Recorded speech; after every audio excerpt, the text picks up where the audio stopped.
Today is June 10th, 2014. This is episode 7 of Rye Guy Takes a Shane Train. I'm Ryan Cerny. And I'm Shane Collins. And we're going to kick things off with our first topic. This is Filmmaker Inspirations, our favorite filmmakers. And kind of a side note to that, have they always been your favorites, or, have they changed over time? Why have they changed? Things like that. What have you grown out of, etc.? Word. Would you like to start? Yeah, I'll go. Since there's... No, that's... All right.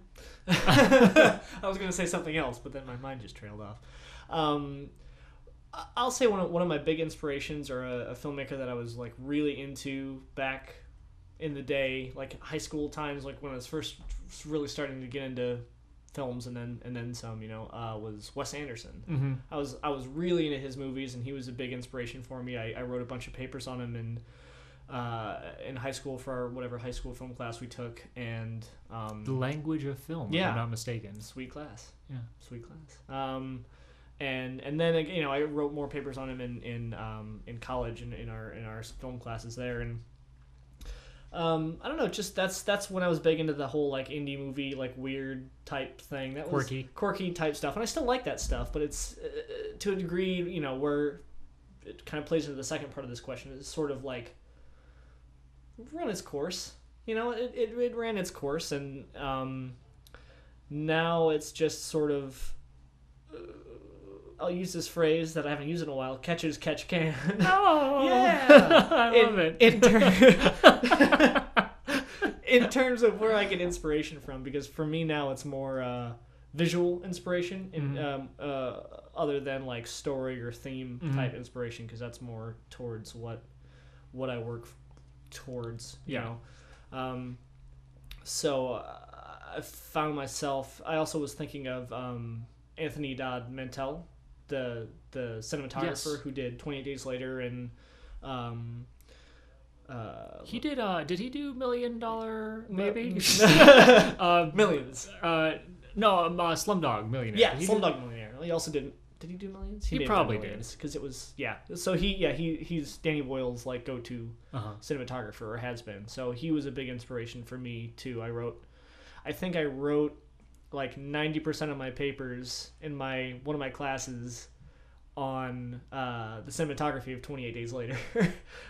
So I think I wrote in one of my low-level cinematography courses, and again in digital cinematography, because it was digital cinematography. So that's the sort of thing. It's sort of changed to, I like these movies and these themes, to, as I've developed more into my cinematography and photography phase, getting more visual elements from different places, and even just like, and even now for photography, like images I see online and in magazines and stuff like that. So it's really just a random type of inspiration thing for me. Okay, two points. Sure, bring it. One, because I'm not going to let this go. I was always going to forget while you were talking. All right. I'm almost positive catch as catch can doesn't make sense in this context. It does, because I'm catching my inspiration where I can catch it. Okay. See? Okay. I buy it now. All right, good. All right, second thing, why don't you delve into how and like when you grew out of Wes Anderson? Like, at what point did like you kind of stop and go outside your body and be like, I'm not that big on this anymore? It's like when you realized Santa Claus was fake. Yeah, that's a good way to put it.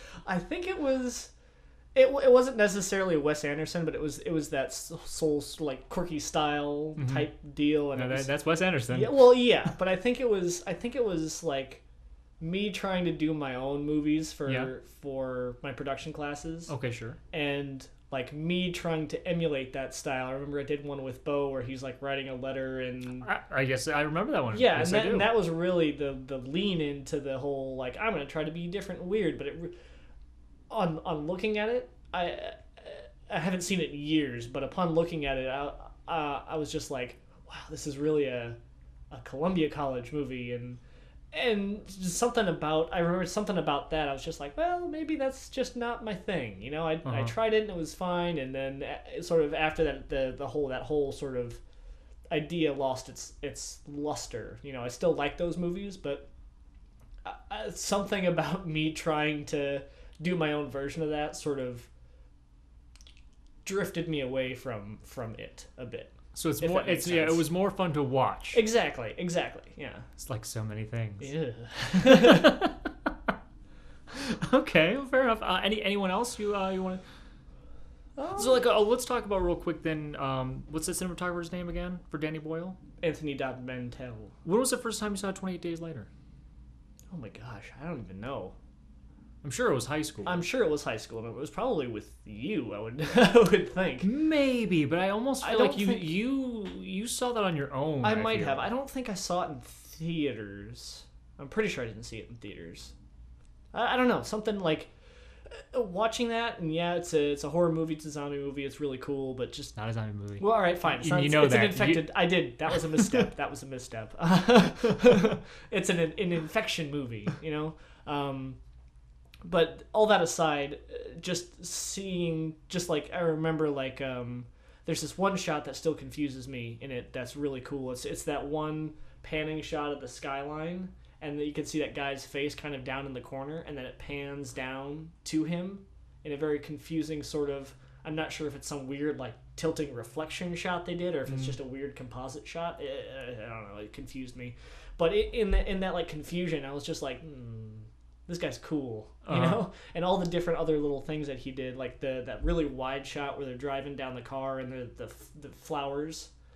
I'm not sure if you remember that, but it's just all the little things, and like the shadows in the tunnel where the guy they're being chased in the car tunnel. And it's just like the lighting tricks were cool, the moving shots, albeit were a little bit too much, you know.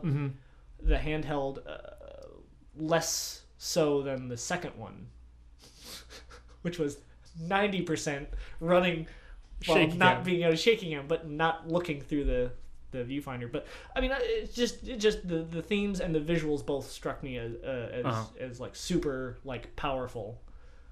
And Are there any current cinematographers? Like, because obviously there's Anthony Mantel. There you go. But like anyone else working like that, you're like, oh, this guy's doing it. I'm a fan.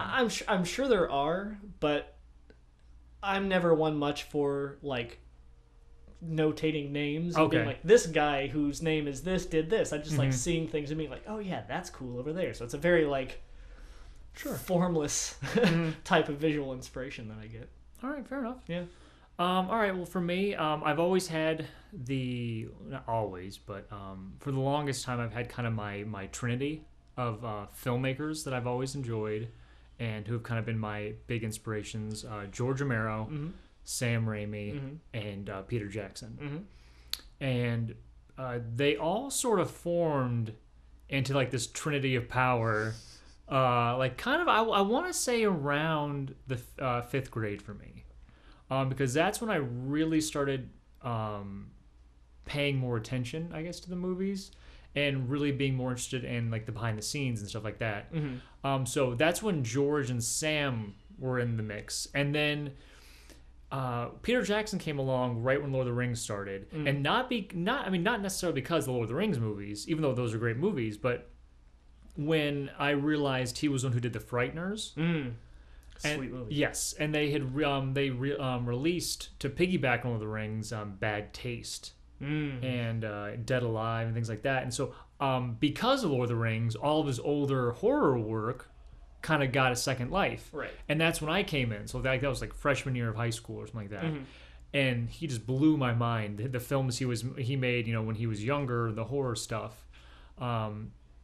And so it's those three who have always. I think it's also because of their mentality. All three of them started making movies just with their friends on almost next to nothing budgets. Every single one of them made a no budget horror movie. Sounds familiar. And I love that. And I think what's interesting is how Sam Raimi, Peter Jackson both. I mean, they skyrocketed in terms of their careers. I mean, they both became mega billion-dollar filmmakers.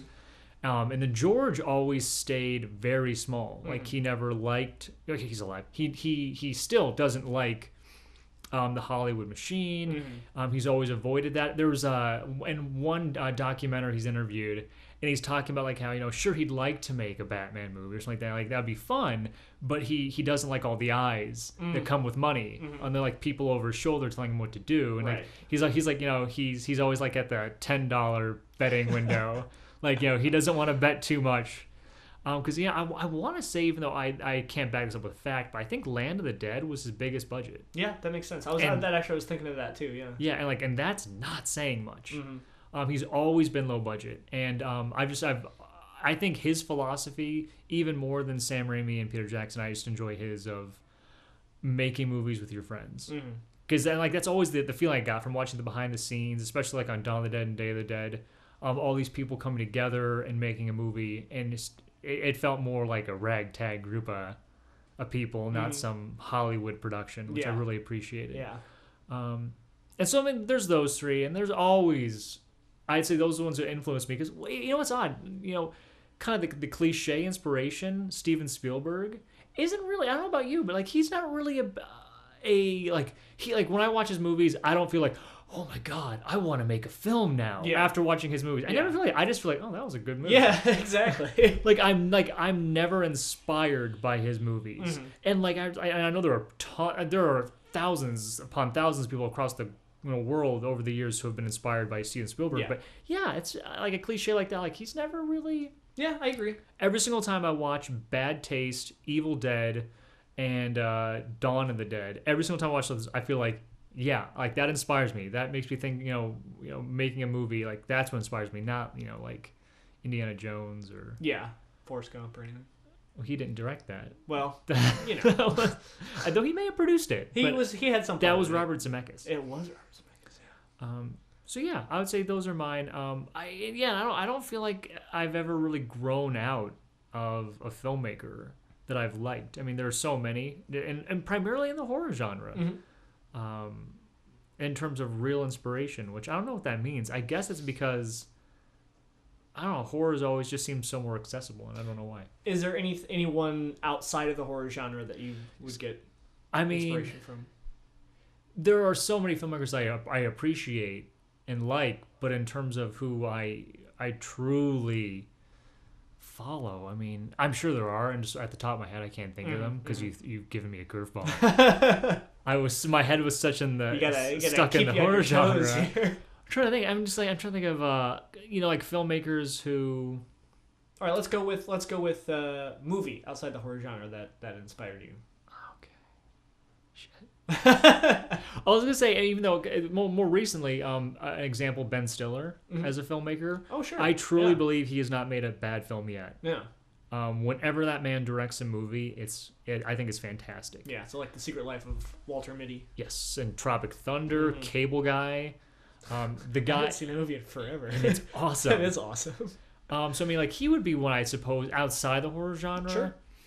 And I'm sure like later tonight I'll think of some super easy answer, like why didn't I say that? But in terms of my top three, it's always been those three horror guys. Solid. Yeah. All right, let's go with our second topic, parts of our personality that influences the other. So like what about me has influenced Shane, etc., or vice versa? I feel like that's a hard question to answer because that's something that we couldn't answer wouldn't ourselves. Be aware of, right? But I know that there's times when we'll be hanging out with people and they'll notice something, like we'll say something similarly or we'll have the same sort of mannerisms, and I'm sure that came out a lot more when we were living together in college. But I mean that's such a formless question to where we that's designed in such a way where we can't really answer it, at least to me. A typical Rachel question. Yeah. The one we can't answer. No, I mean, like, I would say most obviously our humor, right? Yeah. But also that's such a big reason why we became friends. Yeah. Is similar humor. Yeah. It's not like one of us made up a sense of humor to match the other person. Yeah. But then I do feel like, at least for me personally, like I don't know if you feel the same, but like you try, like if you say something a certain way, you're going to make the other person laugh. Like, you want to make the other person laugh. So like I feel like that's like in terms of, I think we're kind of on the same wavelength as far as humor goes. And I'm trying to think what our humor is. Like, I don't want to be one of those lamos who are like, I'm so random. Yeah. Oh, my humor is so random. It's like, no, it's not. But so I wouldn't say random. There's definitely it's specific. But there are hints of the absurd. Sure, I would say we're a fan of the absurd humor. Yeah. I'd say we're very satirical. Like we enjoy satire in terms of, like I'm a super big fan of, how am I trying to say this to, someone who's so like who has an overabundance of confidence and none of it has been unwarranted confidence. I would say we both agree that's hilarious. Yeah. And something that's very interesting is someone who just has an overabundance of unwarranted confidence. Frank West comes to mind. Exactly. If ever there was unwarranted confidence. So yeah, like I think we share that, but and I wouldn't say we've never like influenced each other's fashion sense. I'd say we've gone on very different paths. Oh yeah, for sure. I would be the first to say you're much more fashionable of the two of us. I would say. Sure. I'm a very simple man when it comes to fashion. I'm just tennis shoes, blue jeans, and like a plain shirt. Mm-hmm. I'm a very boring dresser. That's nothing wrong with that. That's fine. But that's just who I am. Mm-hmm. But I would definitely say you're more fashionable in terms of that. And but you've never inspired me or influenced me. Yeah. And I think I just don't think I could pull off anyway what you wear. I don't know. But also I feel like I'm painting an unfair picture of you. You're not some sort of fashionista. No. I mean that makes sense because like you said, like to see you walking around like with a hat all of a sudden. Like a rimmed hat, like a fedora would just be odd. I wouldn't appreciate it. I feel it. Yeah. I would not appreciate it. But yeah, I mean that makes sense. I mean, we both definitely have our own styles, but I think in terms of like how we work together, the humor that we do, it's not so much that we influence each other. It's that we're so close as friends and as spouses, sure. Common law, why not? But I mean, just as like colleagues and stuff for our work and stuff, I feel like it's more of that we grow together. Yeah, so I mean, spouses, sure. In terms of our, especially like I was thinking when I saw this question, like how we work on set together and how it's gotten to the point to where we don't have to say much to be understood with each other. Like we both kind of know what we need to do, and if you have to ask me a question or to do something, it's very like. Which I think is hilarious because normally it's just you and me making the movie. I know. I think we kind of had to get like that. Yeah, there was no one else really to talk to. For sure. But it's that sort of thing where it's sort of developed together instead of.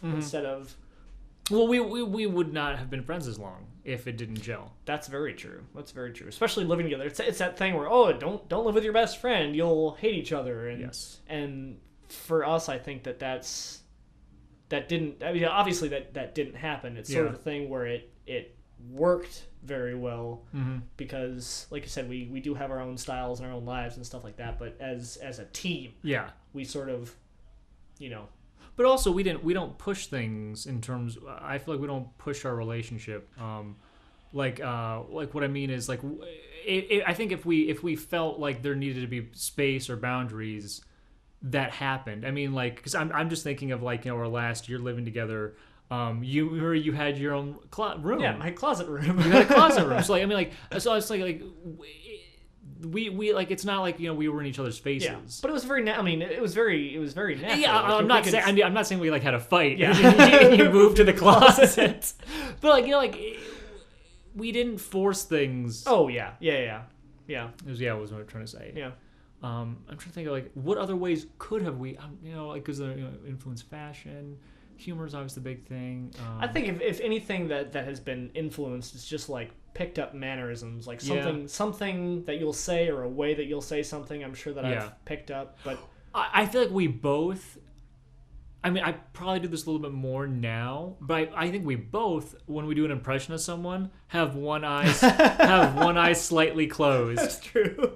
Not all the way. We'll do like a face, a face and the hands. One eyebrow up, one eye slightly closed, and that's usually our facial impression of every single person on Earth. Doesn't match the actual impression, but that's the face that we make. Yes. All right. Well, if you think of anything else while we move on, bring it up. All right. Tonight's last topic, we're going to talk about our favorite type of horror movie.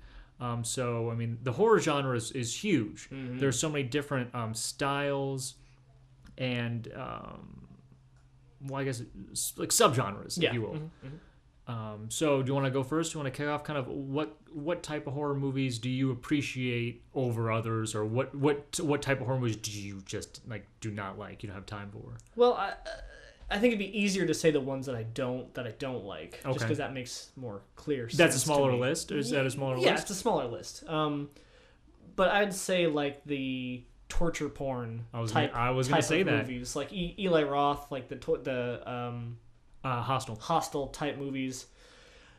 I mean, they are what they are. I just feel like they try too hard is the thing.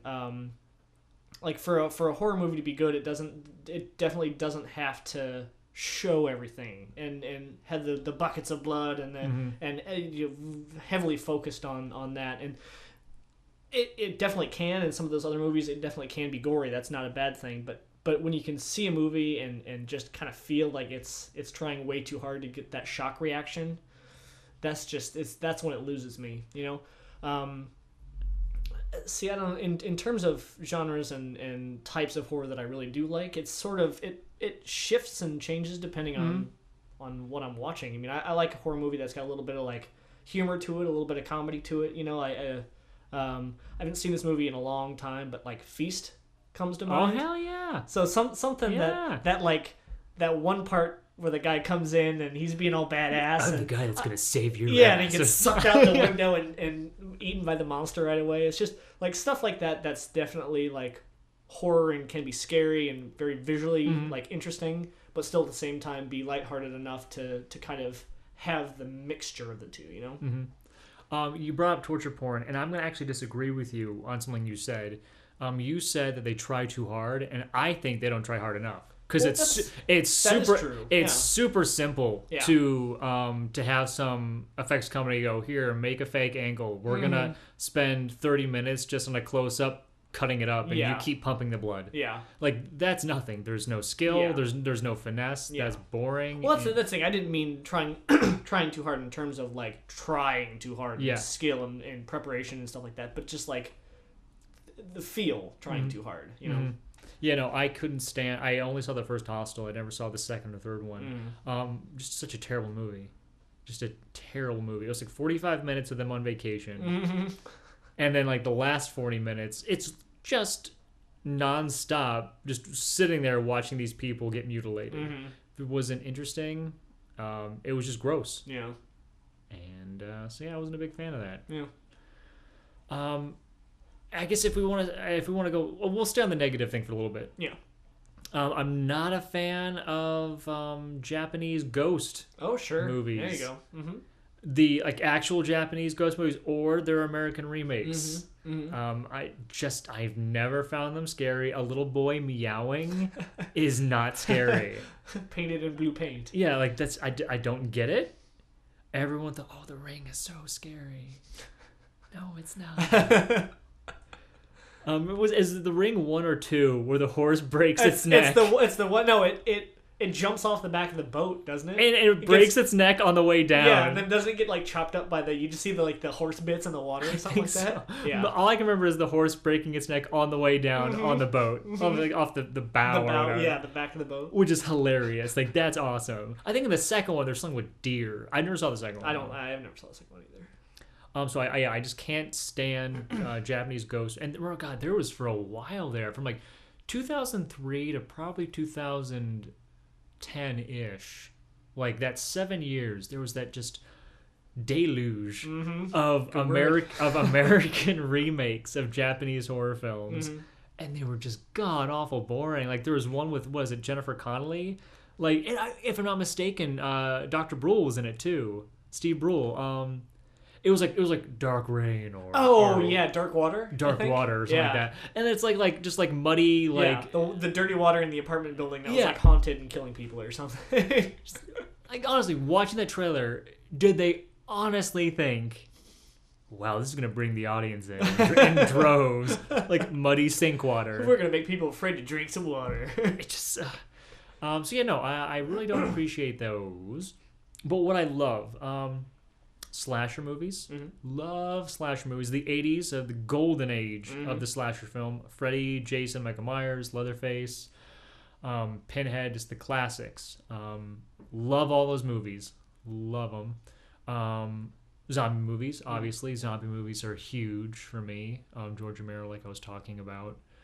And then, like you said, horror with some humor in it. And then that's a very dicey game. It is. Because it's a tight line to cross. I mean, like, for every Evil Dead 2, you know, you have 75 other movies that are just obnoxious, and most of them, like, direct-to-video that no one's ever seen. I'm trying to think. Can you think of any horror films that tried the comedy and they fell flat on their faces? I'm trying to... we've seen them. There are very concrete examples. And for the life of me, I just... Because I didn't think about it. I'm bringing it up now. Yeah. Concrete horror movies that... Well, see, I liked Planet Terror. That was good, though. That did a good job. Yeah, Planet Terror was good. Planet Terror did a really good job doing that. Yeah. It's obviously Shaun... I'd say the modern one that really did a good job was Shaun of the Dead. I feel like that's more the current modern example as far as I'm concerned. That was like 2004, so I mean, 10 years ago now. But, but yeah, it's tough. And Peter Jackson did a great job. You know, he was also a master of that with Dead Alive. And, even The Frighteners was funny. Yeah, that was a good movie. I'm thinking like I'm sure there are some. I can't think of them off the top of my head right now, but like the sci-fi movies, and I know we mentioned them before, like Sharknado and stuff like that. Oh yeah, that's not really horror though. That's more. But like, they do try to be funny. Yeah, and it's like But again, it's just like Yeah, I understand that. Yeah. And some people obviously can, if the comedy goes too far, which I don't think this is a bad movie at all, but like Army of Darkness. Yeah. That movie is perfection. I'm not saying it's bad, but then it's a comedy movie. Yeah, it's legitimately just it's a comedy. That's what it is. So I'm like, then you have that, but I mean that's completely intentional. It's not like they were trying to do some. That's an interesting progression though. The Evil Dead movies, because the first one is strictly horror, and then the second one is like that sort of like intermix. It was a perfect mixture. Yeah, and then the third one, yeah, we could do a whole podcast. Yeah, that's a whole other talking topic. about. Okay, fair enough. Yeah, good. All right, good. I feel like that's a good way to end things. Yeah. All right, good. Any last words on any three topics we talked about? Anything else that you're itching to get out before we close the book on this episode 7? No, not really. Really? Kind of. You're nonplussed on this. I'm pleasantly like. You're content. I'm content. Yeah, that's the word I was looking You're for. contented. Contented. All right, fair enough. Sweet. Well, thank you for listening. Hope you enjoyed. And I'm Ryan Cerny. I'm Shane Collins.